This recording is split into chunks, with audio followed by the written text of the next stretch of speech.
ठीक है, कल मैं आया नहीं था तो क्षमा चाहते हैं। कल हम आए नहीं थे तो क्षमा चाहते हैं, इसलिए क्योंकि बहुत बारिश हुई थी ना। हाँ, तो आ नहीं पाए। ठीक है, चलिए। तो बीच में हम पढ़ा रहे थे आपको, लास्ट टाइम पे जब मिला था। पंखा बंद कर लो यार। भारत भारत का संवैधानिक विकास।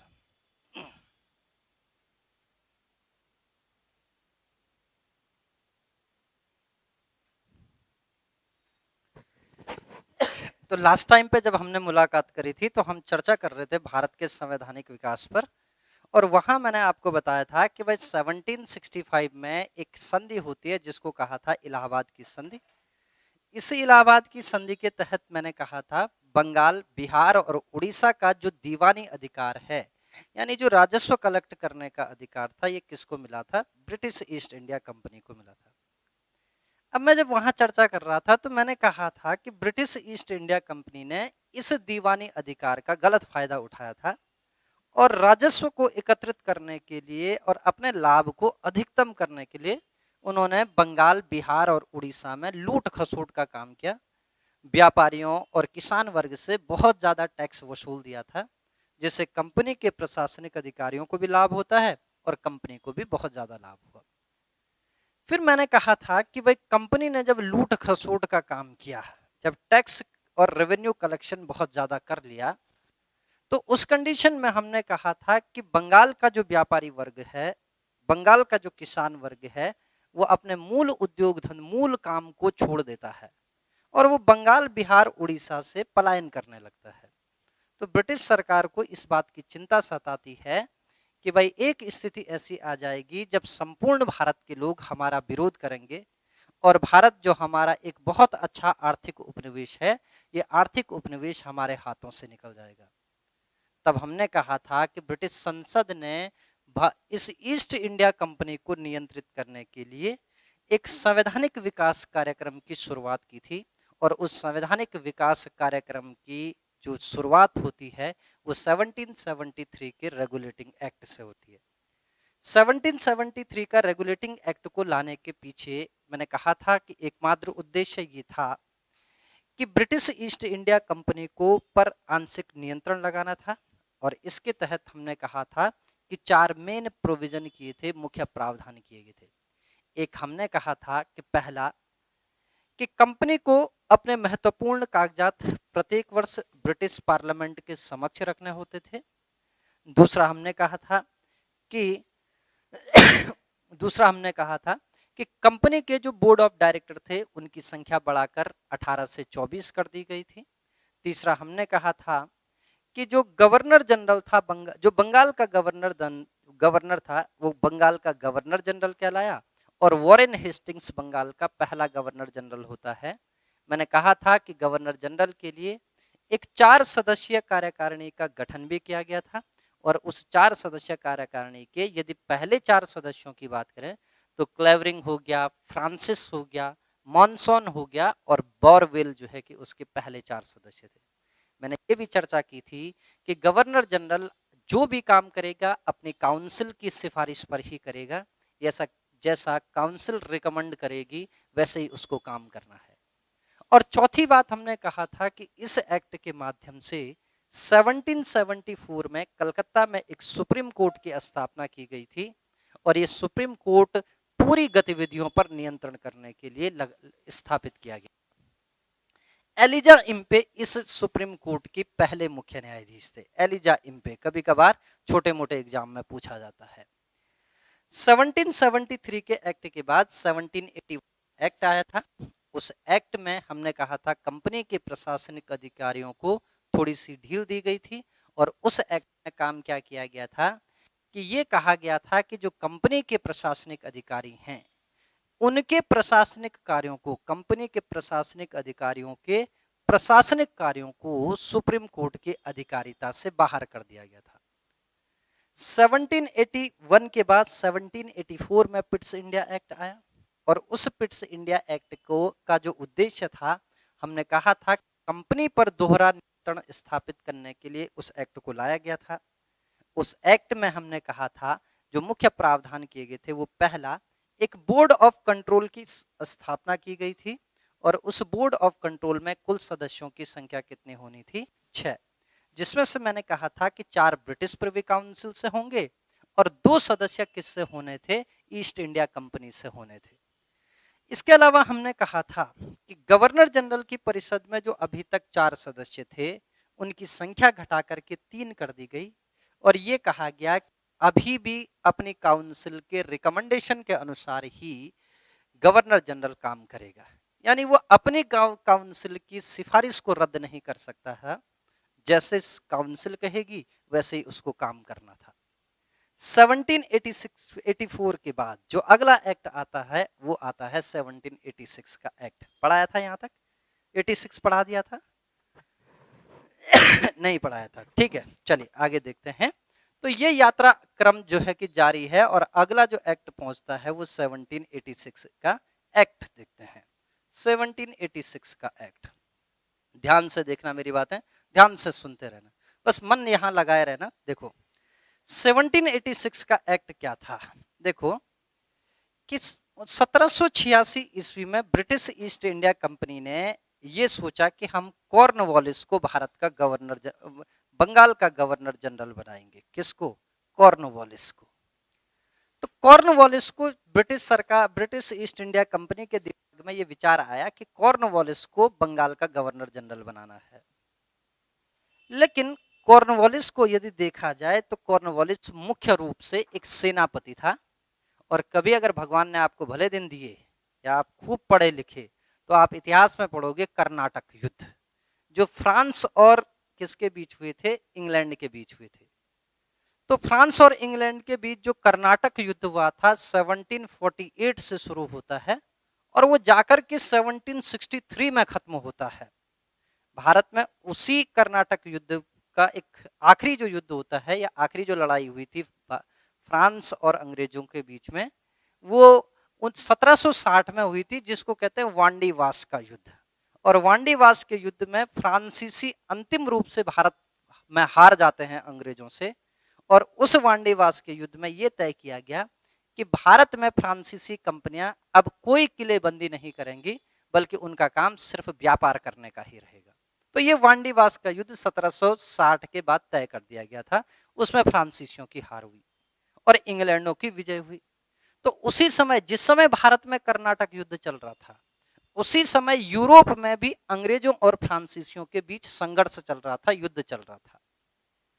और उस युद्ध में अंग्रेजों का जो एक नेतृत्व करता था उसमें कौन था? कॉर्नवालिस भी था। वो अंग्रेजों का सेनापति हुआ करता था। कहां पे? यूरोप में।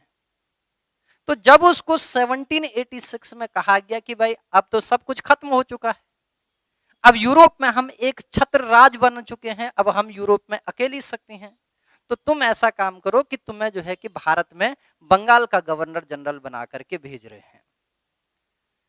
कॉर्नवालिस ने कहा कि भाई मैं बंगाल का गवर्नर जनरल बन जाऊंगा, लेकिन जो मेरी मूल नैतिकता है, ये जो मैं मूल रूप से, मैं तो एक सैनिक रहा हूं, एक सेनापति रहा हूं, और बंगाल के गवर्नर जनरल के पास सेनापति का तो कोई अधिकार ही नहीं है।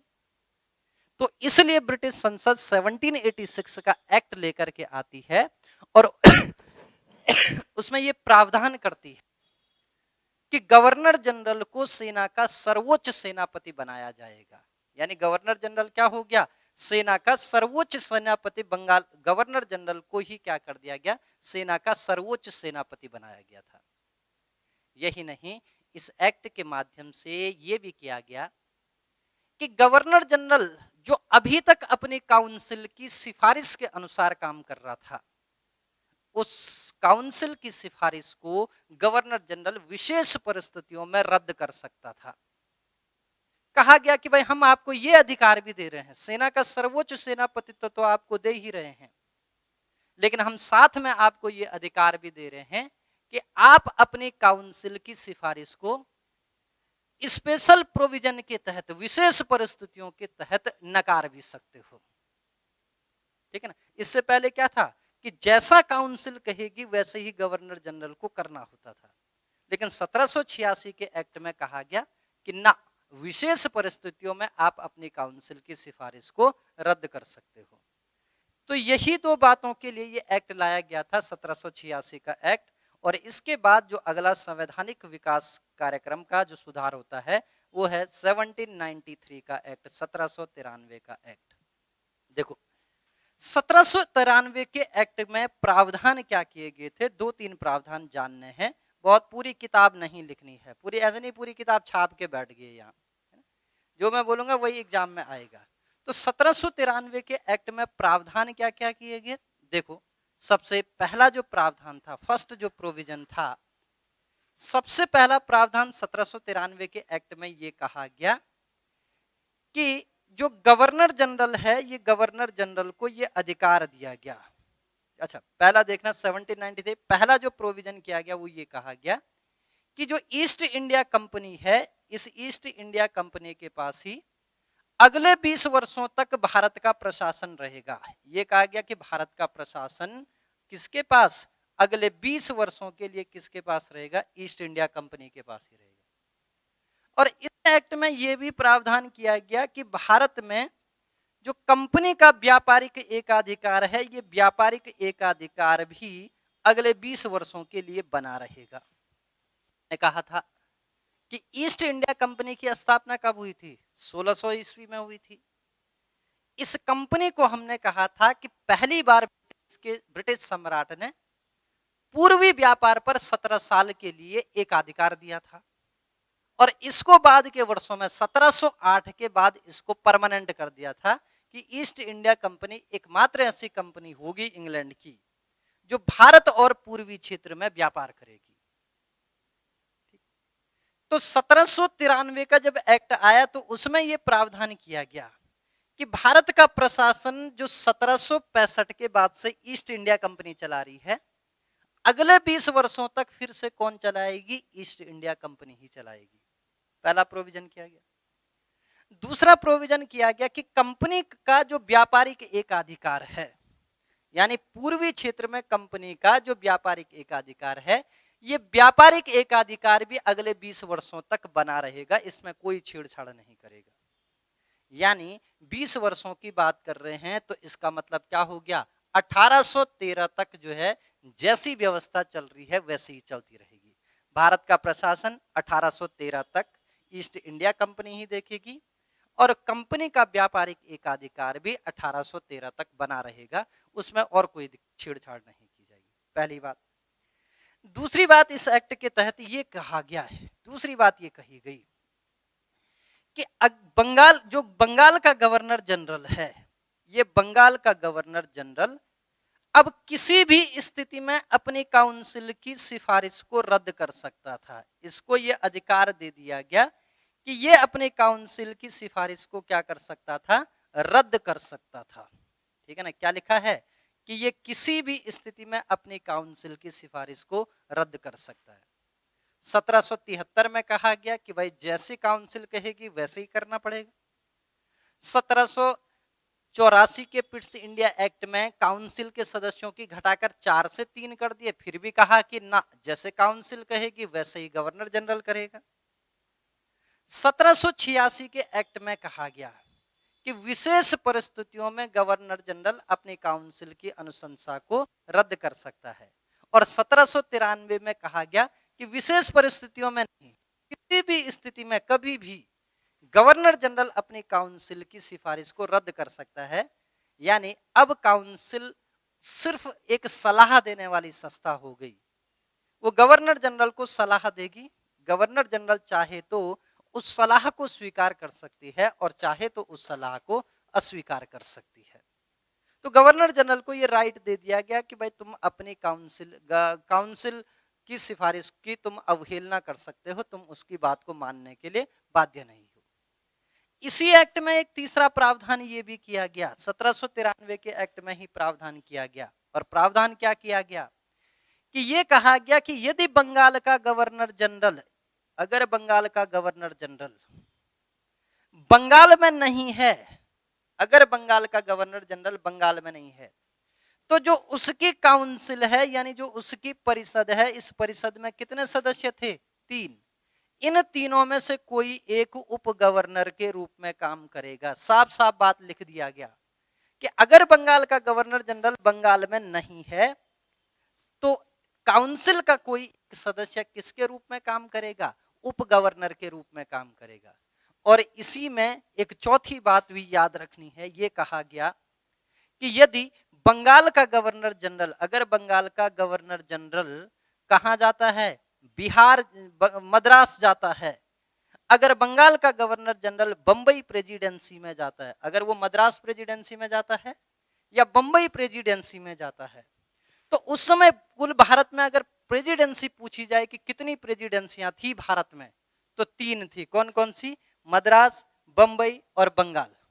ठीक, बंगाल में तो गवर्नर जनरल होता था, लेकिन मद्रास में केवल क्या होता था? गवर्नर होता था। बंबई में भी केवल क्या होता था? गवर्नर होता था। ठीक, तो अब ये कहा गया कि यदि बंगाल का गवर्नर जनरल मद्रास या बंबई प्रेसिडेंसी दोनों में से किसी भी प्रेसिडेंसी में जाता है, तो इन गवर्नरों के अधिकार इसके सामने खुद ब खुद सीमित हो जाएंगे, स्वतः सीमित हो जाएंगे। नहीं समझे? हाँ या ना? कि अगर बंगाल का गवर्नर जनरल कभी कहां गया? मद्रास प्रेसिडेंसी गया या बंगाल प्रेसिडेंसी गया, तो उस समय वहां के गवर्नर की जो शक्ति है वो शक्ति इसके सामने क्या हो जाएगी? कम हो जाएगी, सीमित हो जाएगी। तो इस एक्ट में ये 4 प्रावधान किए गए। पहला, भारत का प्रशासन अगले 20 वर्षों के लिए ईस्ट इंडिया कंपनी के अधीन रहने दिया गया। दूसरा, कंपनी का व्यापारिक एकाधिकार अगले 20 वर्षों तक के लिए बढ़ा दिया गया। तीसरा, बंगाल का गवर्नर जनरल किसी भी स्थिति में अपनी काउंसिल की सिफारिश को रद्द कर सकता था। चौथा, बंगाल का गवर्नर जनरल यदि बंगाल में अनुपस्थित है तो काउंसिल का कोई मेंबर उप गवर्नर के रूप में काम करेगा। और पांचवी बात कि यदि बंगाल का गवर्नर जनरल मद्रास या बंबई प्रेसिडेंसी कहीं भी जाता है तो इन दोनों की शक्तियां इसके सामने सीमित हो जाएंगी, यानी ये शक्ति, इसकी शक्ति, इसकी शक्ति इसकी अपेक्षा क्या है? कम है। तो ये बात क्या कर दी गई? स्पष्ट कर दी गई। 1793 के एक्ट में स्पष्ट लिखा था कि भाई ये एक्ट 20 सालों के लिए है। तो इसका मतलब जो अगला सुधार होना था वो कब होना था? 1813 ईस्वी में होना था। तो इसलिए अगला जो एक्ट आया था वो 1813 ईस्वी का एक्ट आया था। ज्यादा जल्दी तो नहीं बोल रहा हूं, आया ना? ठीक है ना? हाँ, मैं धीरे भी पढ़ा सकता हूँ, कोई दिक्कत नहीं है। हमारे पास एक बटन है और वो बटन से क्या होता है, मतलब स्लो मोशन और वो फास्ट वाला मोशन सब है। ठीक है? हाँ, चलिए 1813 ईस्वी का एक्ट, क्योंकि इसमें समझने वाला कुछ नहीं है। आगे जाओगे तो बहुत आनंद आएगा, आनंद की अनुभूति होगी। जैसे जैसे संविधान पे आओगे वहां बहुत आराम से पढ़ाएंगे, बहुत, क्योंकि ये सीधे सीधे ऐसा ही है। ठीक है? हाँ, 1813 ईस्वी का एक्ट क्या था देखना है। सबसे पहली बात की गई कि प्रशासन की, 1793 में भी सबसे पहली बात प्रशासन की गई थी, यहां पर भी प्रशासन की गई। इस एक्ट में कहा गया कि भारत का प्रशासन अगले 20 वर्षों के लिए ईस्ट इंडिया कंपनी के अधीन ही रहने दिया जाएगा। यानी कब तक के लिए? 1833 तक के लिए, कि 1833 तक, अगले 20 वर्षों तक भारत का प्रशासन किसके अधीन रहेगा?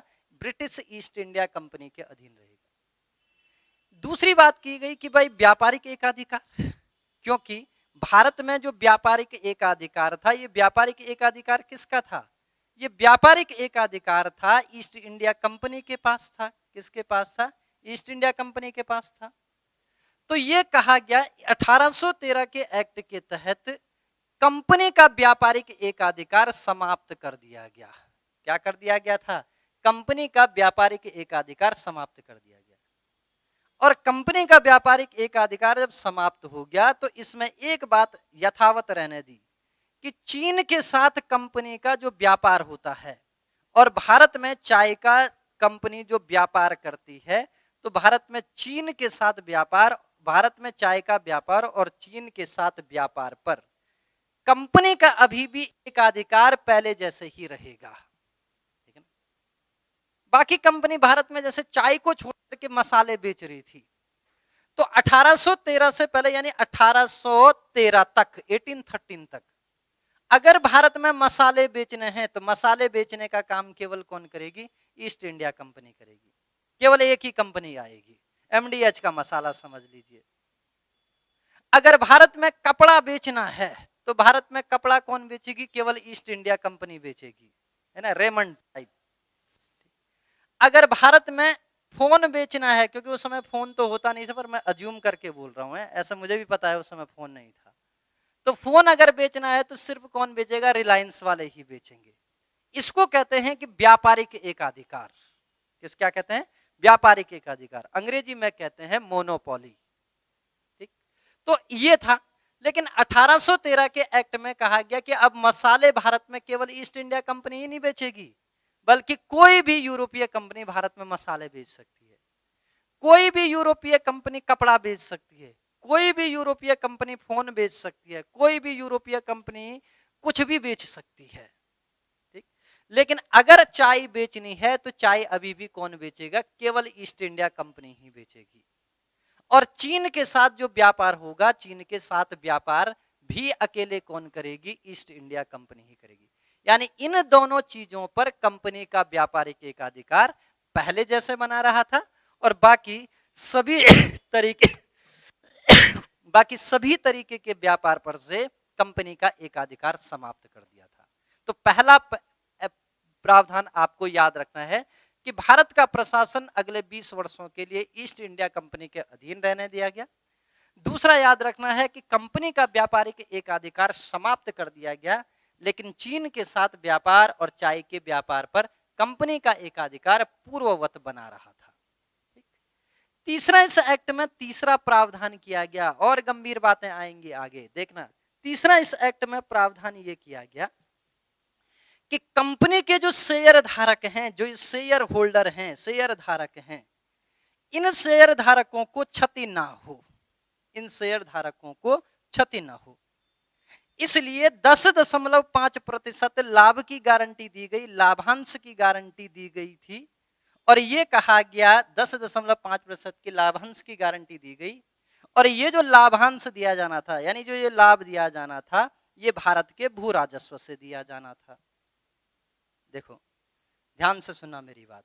देखो, कंपनी के शेयर धारकों को क्षति होनी थी, लाजमी बात थी, क्योंकि सपोज मान लीजिए कि अभी तक जो है कि कंपनी का एक अधिकार था कि मसाले भी भारत में केवल ईस्ट इंडिया कंपनी बेचेगी, कपड़ा भी भारत में केवल ईस्ट इंडिया कंपनी बेचेगी, फोन भी भारत में केवल ईस्ट इंडिया कंपनी बेचेगी। तो जायज सी बात है, मैं अपना अधिकतम लाभ कमाने के उद्देश्य से इस कंपनी में निवेश करूंगा। अगर कल के दिन यह नियम बन जाता है कि देहरादून में केवल कोचिंग पढ़ाने वाले शिक्षा कोचिंग वाले रहेंगे, तो मैं इस शिक्षा कोचिंग के 50% शेयर खरीद लूंगा, क्योंकि मुझे पता है कि एक ही जगह पढ़ाया जा रहा है तो लाभ अधिकतम होगा। MR = MC नहीं होगा, मार्जिनल कॉस्ट और मार्जिनल जो क्या है, मार्जिनल कॉस्ट और मार्जिनल रेवेन्यू के बीच अंतर जो है कि बराबर नहीं होगा। कॉस्ट बहुत कम रहेगी और क्या हो गया, प्रॉफिट बहुत ज्यादा हो जाएगा। मैं इस कंपनी के शेयर खरीदूंगा, क्योंकि मुझे पता है शेयर खरीदूंगा क्योंकि यही कंपनी अकेले क्या कर रही है, देहरादून में कोचिंग पढ़ा रही है, तो बहुत ज्यादा बच्चे आएंगे, बहुत ज्यादा फीस कलेक्ट होगी, बहुत ज्यादा रेवेन्यू जनरेट होगा, और मुझे क्या होगा, बहुत ज्यादा लाभ होगा। इसलिए मैंने क्या कर रहा, इस कंपनी के क्या कर दिए, शेयर खरीद लिए। लेकिन 10 दिन बाद ही ये नियम आ गया कि भाई देहरादून में कोई भी कोचिंग खोल सकता है। तो जो भीड़ अभी तक यहां आ रही थी, वो भीड़ यहां नहीं आएगी, वो भीड़ क्या हो जाएगी, बढ़ जाएगी। और वो भीड़ बढ़ जाएगी तो इसका मतलब जो मेरा रेवेन्यू जनरेट होना था, वो रेवेन्यू जनरेट क्या होगा, कम होगा। मुझे प्रॉफिट ज्यादा होगा या कम होगा, कम होगा। तो मुझे क्या हो जाएगा, हानि हो जाएगी। इसीलिए ईस्ट इंडिया कंपनी में जब किसी निवेशक ने निवेश किया था, तो ये बात सोच करके निवेश की थी कि भाई कंपनी भारत में व्यापारिक एकाधिकार है कंपनी का, इसलिए लाभ क्या होगा, बहुत ज्यादा होगा। लेकिन कंपनी का व्यापारिक एकाधिकार समाप्त कर दिया, और जब कंपनी का व्यापारिक एकाधिकार समाप्त कर दिया तो जो शेयर होल्डर थे, जो निवेशक थे, उनका लाभ क्या हो गया, नीचे गिर गया।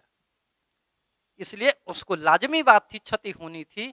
तो कंपनी ने कह दिया, एक्ट में प्रोविजन कर दिया कि शेयर होल्डर्स को कोई हानि न हो, शेयर धारकों को कोई हानि न हो। इसके लिए कहा गया कि भाई 10.5% लाभ दिया जाएगा, 10.5% लाभ की गारंटी दी गई।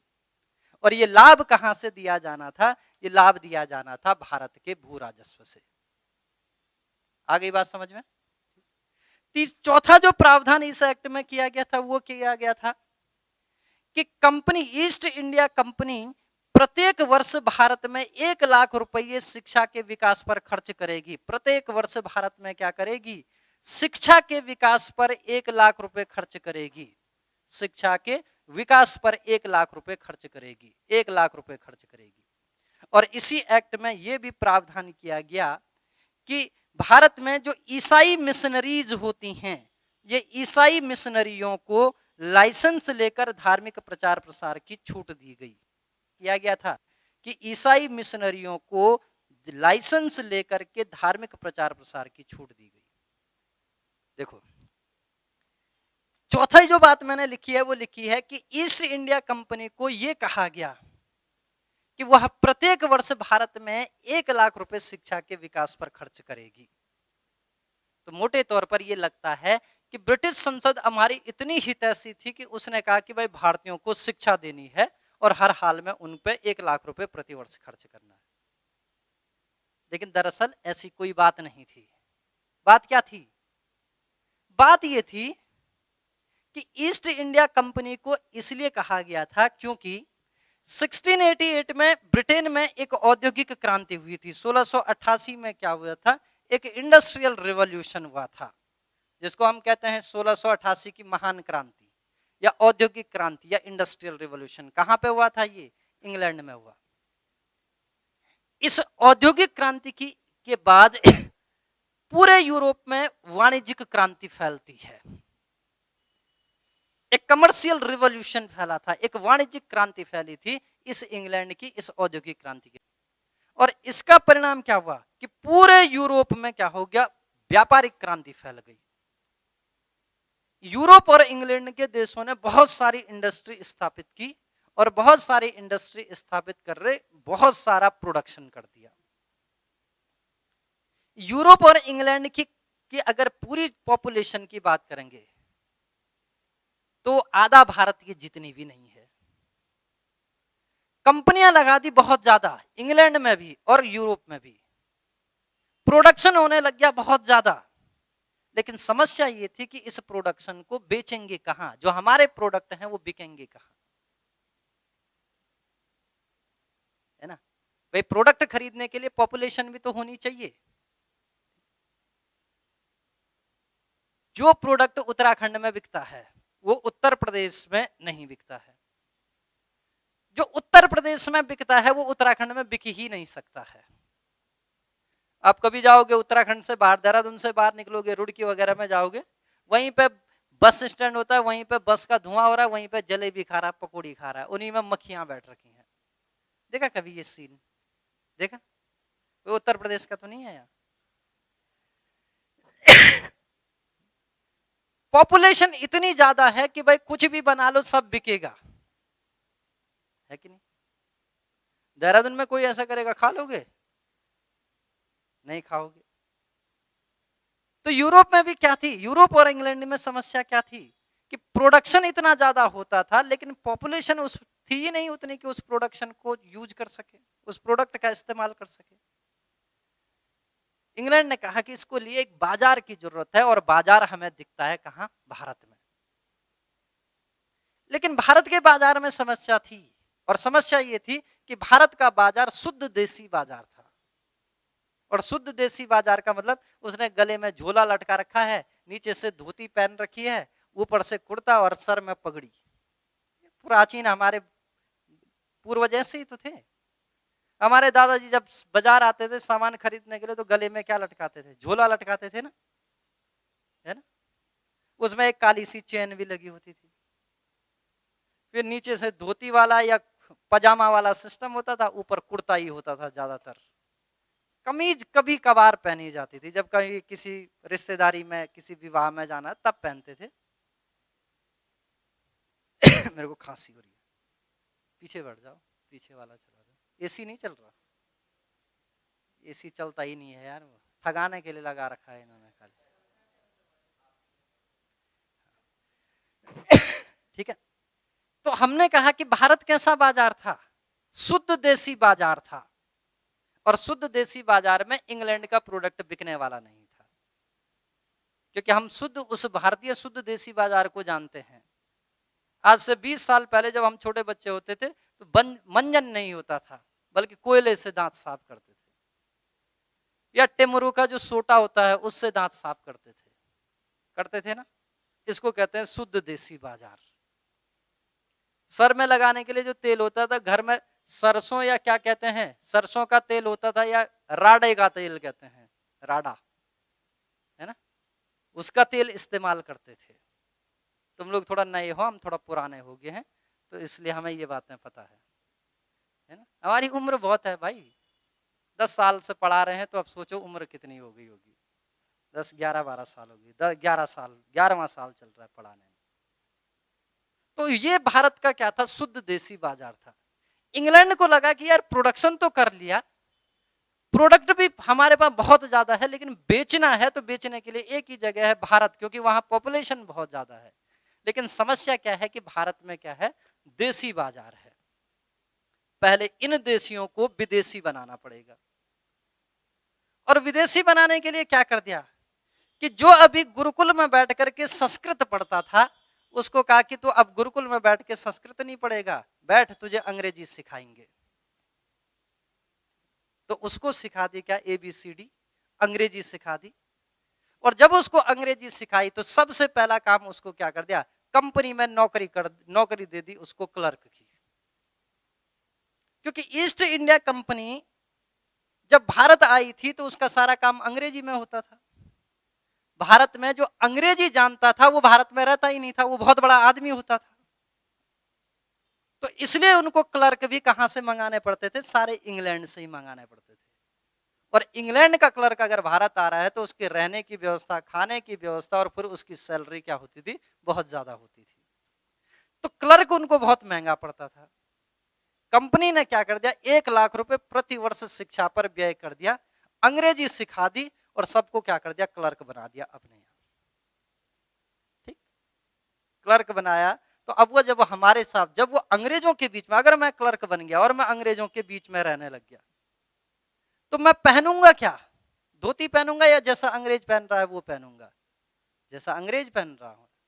मैं खाऊंगा क्या, जैसा अंग्रेज खा रहा है वैसे ही खाऊंगा। मैं बोलूंगा क्या, जैसा अंग्रेज बोल रहा है वही बोलूंगा।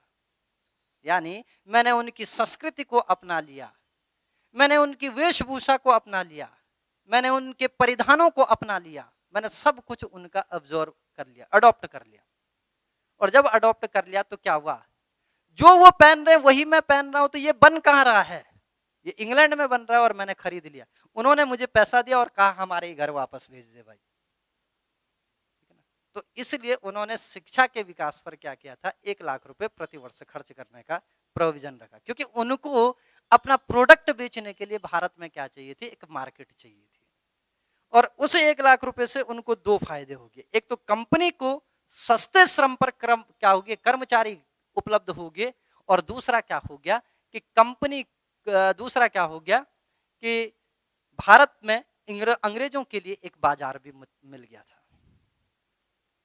और फिर क्या कर दिया, ऊपर से कह दिया कि ईसाई मिशनरी लाइसेंस लेकर भारत में धार्मिक प्रचार प्रसार कर सकती हैं। तो यानी वो पहले ही अंग्रेजी बोल रहा था, अब उसको कहा कि धर्म में यार संस्कृत के चक्कर में कहां पड़ा, चल इधर आ, ईसाई बन जा। तो वो क्या हो गया, उसने ईसाई धर्म भी अपना लिया था। और इसी का रीजन है कि 1889 में एक व्यक्ति हुआ था जिसका नाम था मिर्जा गुलाम अहमद, और उसने एक आंदोलन चलाया था, अहमदिया आंदोलन, जिसको काजनी आंदोलन भी कहते हैं, कादनी आंदोलन भी कहते हैं, जो पंजाब के काजनी नामक स्थान से शुरू हुआ था। तो उसने कहा था कि मैं इस ईसाईयत का विस्तार नहीं होने दूंगा, और फिर उसने क्या किया था, एक अहमदिया आंदोलन चलाया था। ये यानी है, ये इतिहास में पढ़ोगे तब जानना। तो ईसाई मिशनरियों को यहाँ पे क्या कर दिया था, लाइसेंस लेकर धार्मिक प्रचार प्रसार की भी छूट दे दी थी। तो ये 1813 के एक्ट में क्या किए गए थे, कुछ प्रोविजन कर दिए गए। 1813 के बाद जो अगला संवैधानिक सुधार होना था, ये अगला संवैधानिक सुधार कब होना था? 1833 में होना था। लिखा गया है उसमें 1833 का एक्ट। 1833 के एक्ट में सबसे पहली बात की गई कि भारत का प्रशासन अभी भी अगले कि भारत का प्रशासन अगले 20 वर्षों के लिए ईस्ट इंडिया कंपनी के अधीन ही रहने दिया गया। क्या किया गया कि भारत का जो प्रशासन था ये अभी भी ईस्ट इंडिया कंपनी के अधीन ही रहने दिया गया, लेकिन कितने वर्षों के लिए रहने दिया गया? 20। यानी कब तक? 1853 तक, 1853 तक। कंपनी का व्यापारिक एकाधिकार था, लेकिन चीन के साथ व्यापार पर था और भारत में चाय के व्यापार पर था। इस एक्ट के माध्यम के इस एक्ट के तहत कहा गया कि चीन के साथ कंपनी का जो व्यापार है, जो व्यापारिक एकाधिकार है, और चाय के व्यापार पर जो कंपनी का व्यापारिक एकाधिकार है, ये एकाधिकार भी क्या कर दिया गया था? समाप्त कर दिया गया था। ठीक, यानी अब भारत में कंपनी के साथ कोई अन्य कंपनी भी चाय बेच सकती थी, खरीद सकती थी। चीन में भी कोई भी कंपनी क्या कर सकती थी? व्यापार कर सकती थी। अगर एग्जाम में पूछा गया कि किस एक्ट के माध्यम से कंपनी का व्यापारिक एकाधिकार पूर्णतः भारत में समाप्त कर दिया गया, तो पूर्णतः लिखा होगा तो 1833 के एक्ट के तहत। ठीक है ना? कब किया गया था? 1833 में। तो भारत का प्रशासन अगले 20 वर्षों के लिए ईस्ट इंडिया कंपनी के अधीन रहने दिया गया। चीन के साथ व्यापारिक एकाधिकार और कंपनी का चाय का जो व्यापारिक एकाधिकार था, वो इस एक्ट के माध्यम से क्या हो गया? समाप्त हो गया। इसी एक्ट के माध्यम से ये प्रोविजन किया गया, और प्रोविजन ये किया गया कि प्रशासनिक एकीकरण किया गया था। काम क्या किया गया था? प्रशासनिक एकीकरण किया गया था। और प्रशासनिक एकीकरण में क्या किया गया कि बंबई जो प्रेसिडेंसी थी, ये अभी तक अपने लिए कानून खुद बनाती थी।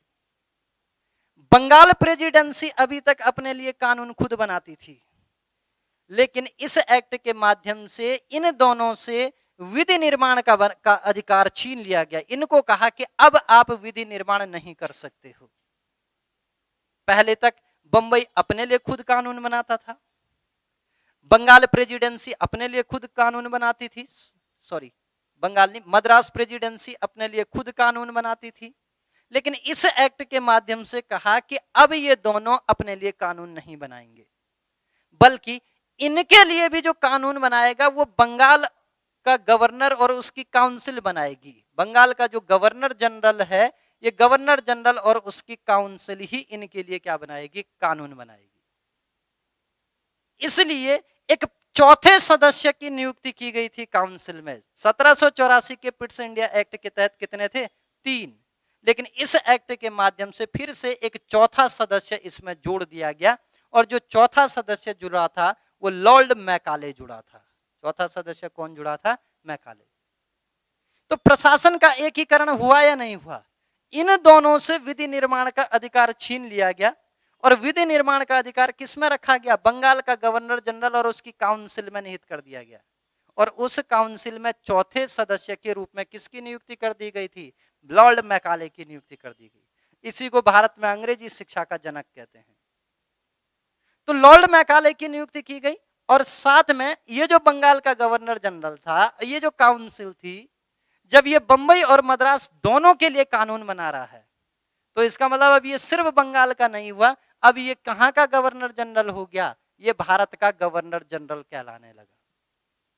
क्योंकि पहले तक बंगाल के लिए ही काम करता था, तो बंगाल का गवर्नर जनरल, लेकिन अब बंबई के लिए भी कर रहा है और मद्रास के लिए भी कर रहा है, तो इसलिए केवल किसका नहीं रहा? बंगाल का नहीं रहा, बल्कि किसका हो गया? भारत का governor general.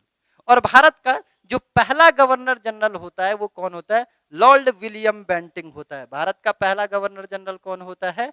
Lord William Bentinck होता है। इसी एक्ट के माध्यम से यह भी प्रोविजन किया गया कि भारत में दासों की दशा सुधारने का प्रयास किया जाए। इस एक्ट में एक प्रोविजन यह भी कहा गया, ईस्ट इंडिया कंपनी को निर्देश दिया गया कि आप क्या करोगे? भारत में दासों की दशा सुधारने के लिए काम करोगे। इसलिए लॉर्ड एलन बरो के शासनकाल में एक गवर्नर जनरल हुए लॉर्ड एलन बरो। इन एलन बरो के शासनकाल में 1843 में 1843 में भारत में दास प्रथा का अंत कर दिया गया। क्या कर दिया गया था? दास प्रथा का अंत कर दिया गया। तो अगर पूछा जाए भारत में दास प्रथा का अंत कब हुआ था, तो लॉर्ड एलन बरो के शासनकाल में 1843 में हुआ था। ठीक है ना। तो ये 1833 के एक्ट में ये मुख्य प्रोविजन है, ये आपको याद रखना है। ठीक है ना। थोड़ा सा लिखा देता हूं, 5 मिनट फटाफट लिखना।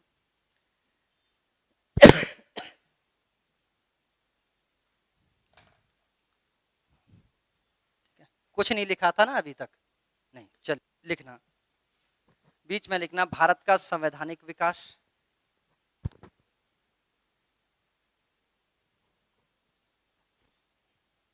भारत का संवैधानिक विकास।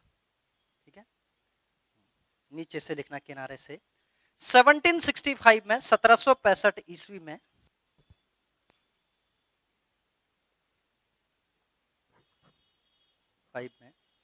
इलाहाबाद की संधि होती है।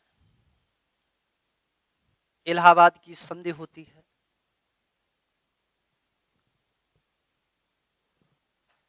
इस संधि के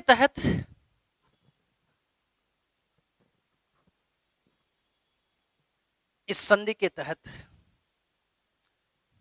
बंगाल, बिहार तथा उड़ीसा का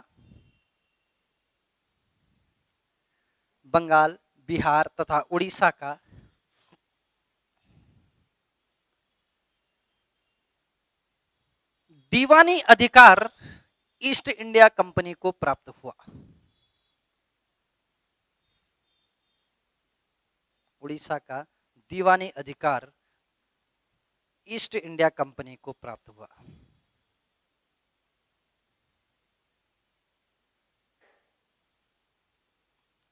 कंपनी ने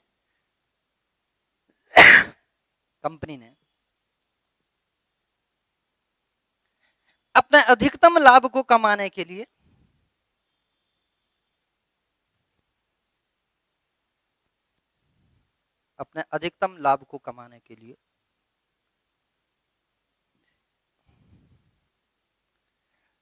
बंगाल में कृषकों और व्यापारियों पर, या बंगाल में कृषकों और व्यापारियों से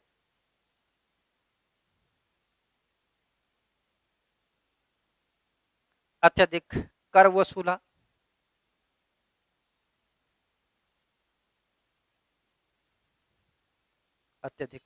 वसूला। अतः कंपनी पर आंशिक नियंत्रण स्थापित करने के लिए, लगाने के लिए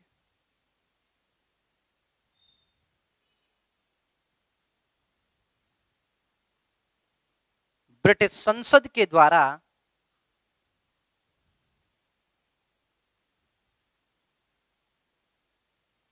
रेगुलेटिंग एक्ट लाया गया। ब्रिटिश संसद के द्वारा रेगुलेटिंग एक्ट लाया गया। ठीक है ना, किनारे पे लिखना 1773 का रेगुलेटिंग एक्ट, 1773 का रेगुलेटिंग एक्ट लिखना। इस एक्ट को लाने का उद्देश्य, डैश करके लिखना, इस एक्ट को लाने का उद्देश्य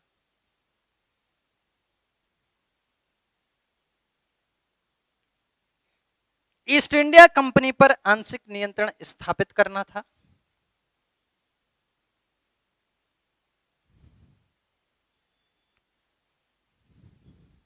ईस्ट इंडिया कंपनी पर आंशिक नियंत्रण स्थापित करना था।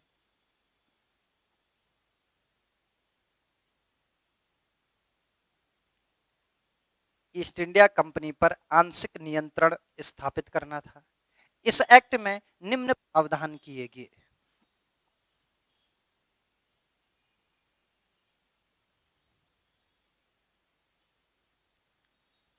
नंबर 1, ब्रिटेन में कंपनी के प्रशासनिक ढांचे में परिवर्तन किया गया।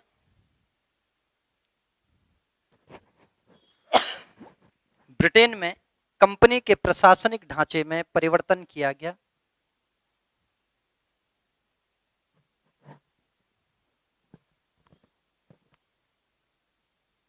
बोर्ड ऑफ डायरेक्टर की संख्या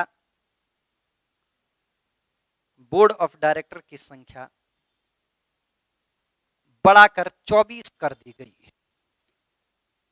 बीओडी बोर्ड ऑफ डायरेक्टर की संख्या बढ़ाकर 24 कर दी गई। 18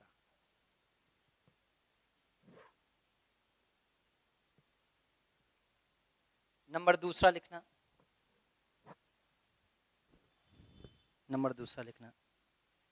कंपनी को अपने महत्वपूर्ण कागजात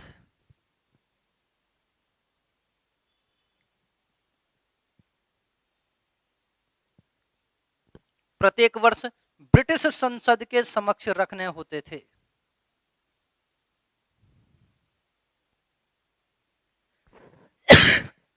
प्रत्येक वर्ष ब्रिटिश संसद के समक्ष रखने होते थे।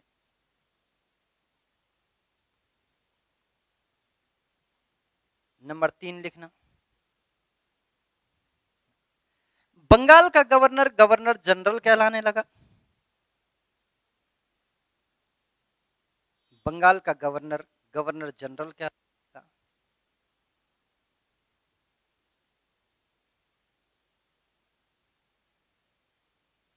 वॉरेन हेस्टिंग्स प्रथम गवर्नर जनरल हुआ। वॉरेन हेस्टिंग्स बंगाल का प्रथम गवर्नर जनरल हुआ।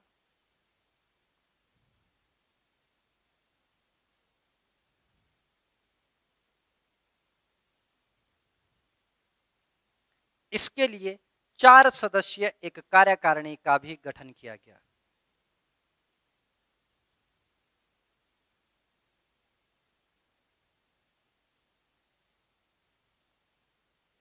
चार सदस्यीय कार्यकारिणी का भी गठन किया गया।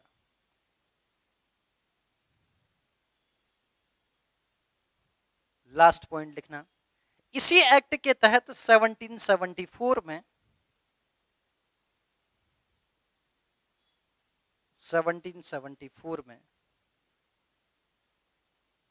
कलकत्ता में एक सुप्रीम कोर्ट की स्थापना की गई। कलकत्ता में एक सुप्रीम कोर्ट की स्थापना की गई। ठीक है, full stop.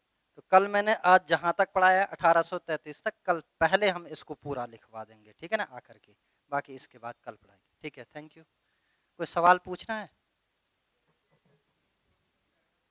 Elijah Impey civil में ये सब नहीं पूछा जाता है। ठीक है, फिर भी जहां जहां पूछना होगा आप सीधे पूछते रहिए, मैं बता दूंगा। ठीक है, थैंक यू।